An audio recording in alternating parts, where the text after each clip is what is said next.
On 19th of February, we went to the Queen Elizabeth II Conference Centre in Westminster for a big rally that was organised by Grassroots Out. There were lots of people on the stage. Some of them came as surprise guests, others we knew about in advance. I was lucky enough to get a seat near the front so I could see what was going on. I think there were nearly 2,000 people there, so it was a really very, very big meeting, very impressively organised. The sound system, as you will hear, sort of seemed to come and go in places, actually. So my apologies for the fact that the sound quality isn't always as good as it could be, but you can hear the vast majority of what's going on here. Then came another Conservative Member of Parliament. This is Davies, one of the real veterans of the Conservative Eurosceptic cause. He's held ministerial office, former Shadow Home Secretary, represents a Yorkshire constituency, an absolutely marvellous orator. He was on top form this evening, and I think I found him one of the most interesting. So anyway, here's Davies, Member of Parliament.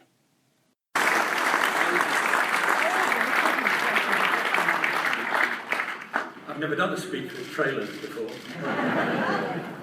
You know, the chairman told you that I used to be the Shadow Home Secretary. And in that job, I used to have to go and speak to a lot of unusual audiences. One of the more difficult ones was going to speak to prisoners in prisons. Just to give me a problem about how I could start. You know, standing in Wandsworth Prison, it's a privilege to be here, didn't really work. and looking at a bunch of rapists and murderers and frauds and so on, you know, it's an honour to speak to you didn't work either. So I came up with a formula which, looking at you lot, would work here, actually. And it was, I'm so pleased to see so many of you here.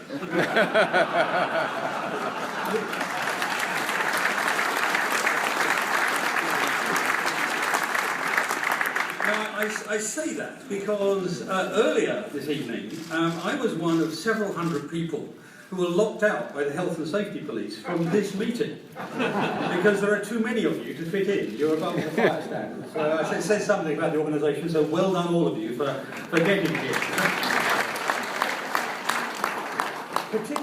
Particularly because the time has come. The time has come for our nation to make the greatest decision of our generation, for our nation to stand on its own 2 feet, and for our nation to take control of its own destiny. And before we talk about that, I'd like to start by getting rid of the inferiority complex that our political opponents in this argument seem to suffer from. They don't believe in our country. I'd like you all to remember, everybody in this room, just remember how lucky you are. How lucky you are to be born in this country. Because we are an incredibly fortunate country.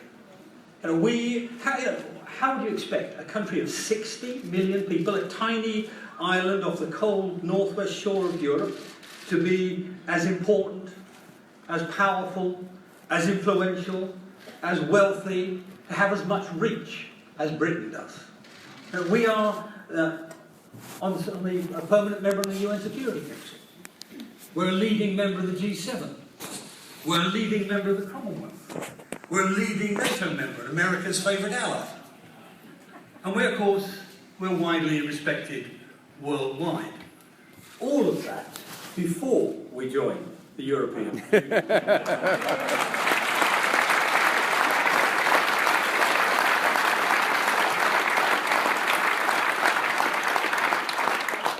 And why? Well, because we're the country of William Shakespeare and Isaac Newton, of Faraday and Rutherford and Charles Darwin and Alexander Fleming. We're the country that started the Industrial Revolution. Our language, the English language, is the dominant international language in science, engineering, medicine, the internet, TV and film, if you count American, international commerce, even international law. You know, it's amazing. All those Russian oligarchs come and sort out their arguments in the royal courts of justice. So, we have all that. But above all of this, we created the first liberal democracy in the modern world. We are the first democracy. And again, we did this before we joined the EU. So we are different. And this is something I noticed when I was a Europe minister. We are different. Remember the origins of not everybody else's, but most of the other countries' involvement in the European Union. Germany and France and Italy created the precursor after years of dictatorship and defeat. When Spain joined, it was after the dictator Franco. Portugal after the dictator Caetano. Greece after the colonels. Poland, Hungary, Czechoslovakia, the entire Eastern European group after escaping from under the Soviet jackboot. So it's hardly surprising for them that the European Union represents modernity and democracy. That's what they're comparing it with.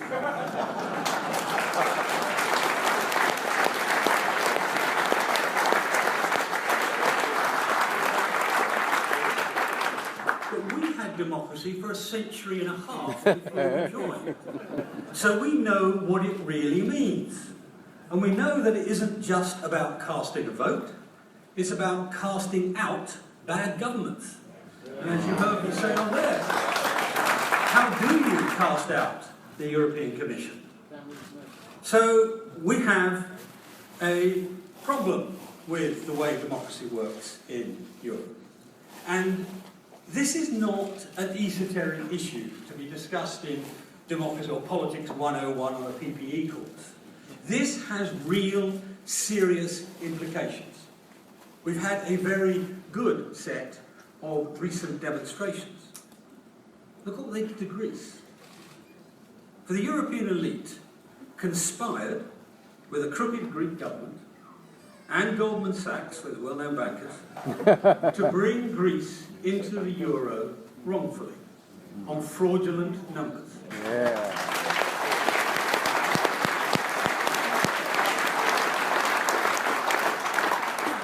And who did they punish? Did they punish the crooked Greek government? No, they didn't. Did they punish Goldman Sachs? I don't think so. You saw the advert, didn't you? The simple truth is, they punished the Greek people.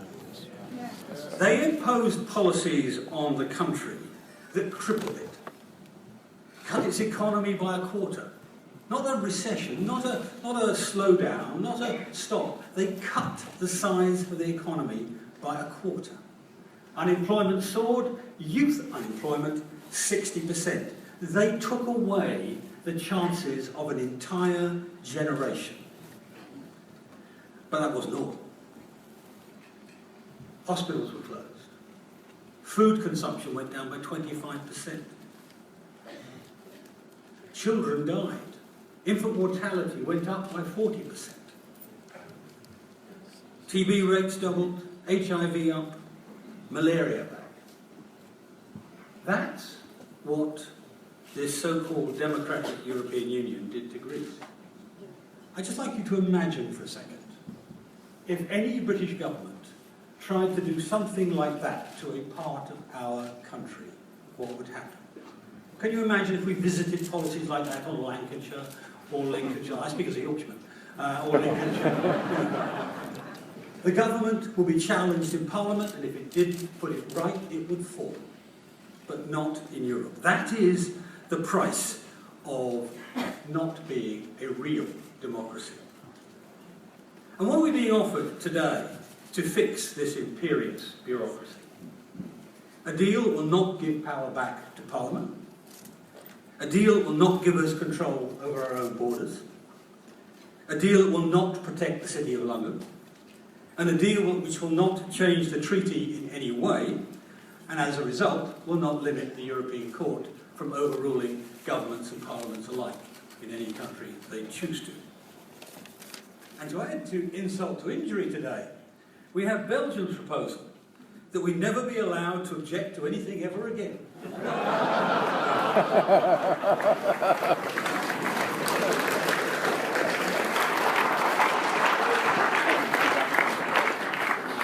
my memory may be faulty, but I think I'm right in saying that Napoleon described Belgium as a country invented by the English to embarrass the French. Well, maybe they're trying to get their own back.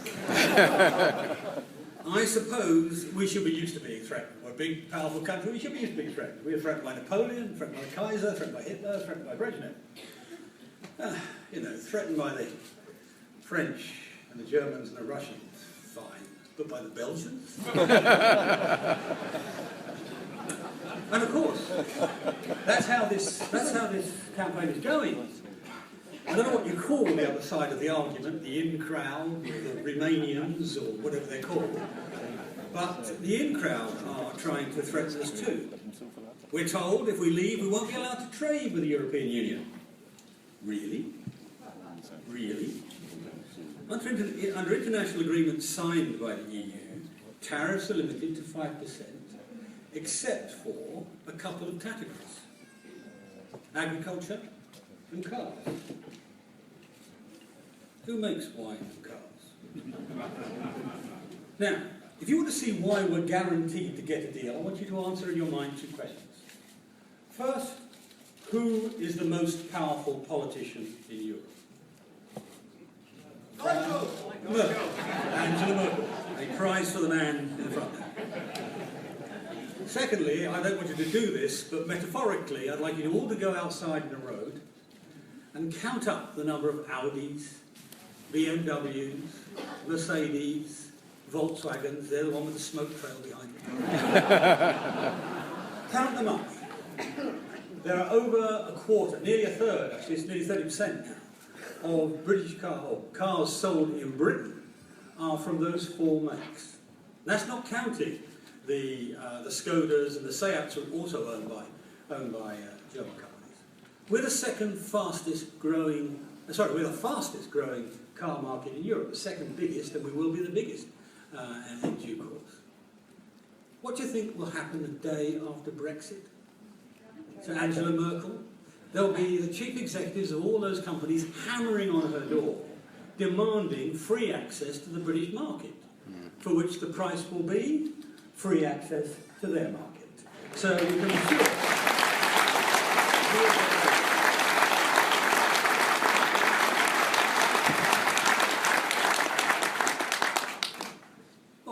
What else is there on Project Fear? Oh yes, they say that we could not deport criminals back to the UK without the EU.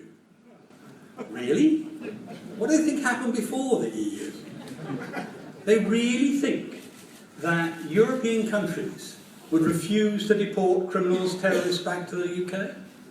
We've got one of the biggest, most powerful anti-terrorist criminal intelligence organisations in Europe, in our country. We are one of the most effective anti-terrorist operators in the Western world. You really think they're not going to negotiate and deal with us over the return of terrorists to the UK? It's ridiculous. It's stupid. It's absolutely, after Paris in particular, it's offensive nonsense. Yeah.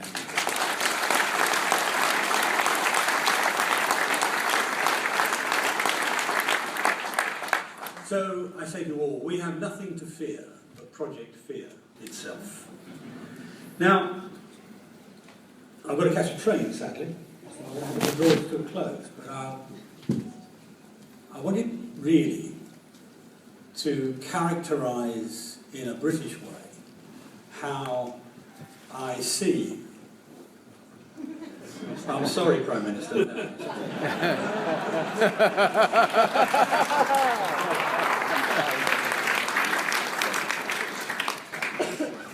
I wanted to characterise in a British way how I really saw what was coming next. And I lit upon an extract, or a poem, in fact, by G.K. Chesterton called The Secret People. It's about us.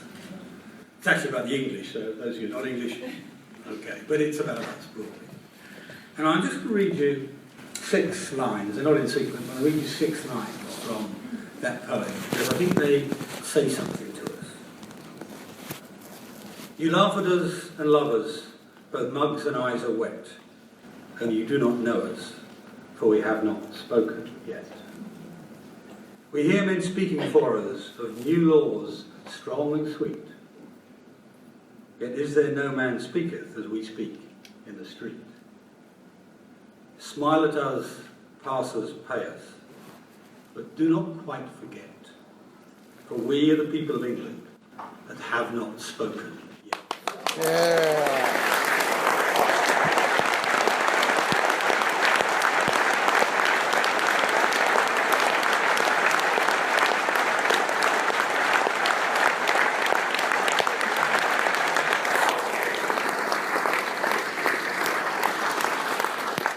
On June the 23rd, the people of England will speak, and the people of Scotland, and Northern Ireland, and Wales, and they will speak in a strong and clear voice, and they will say, give us back our heritage, give us back our future, give us back control of our own country.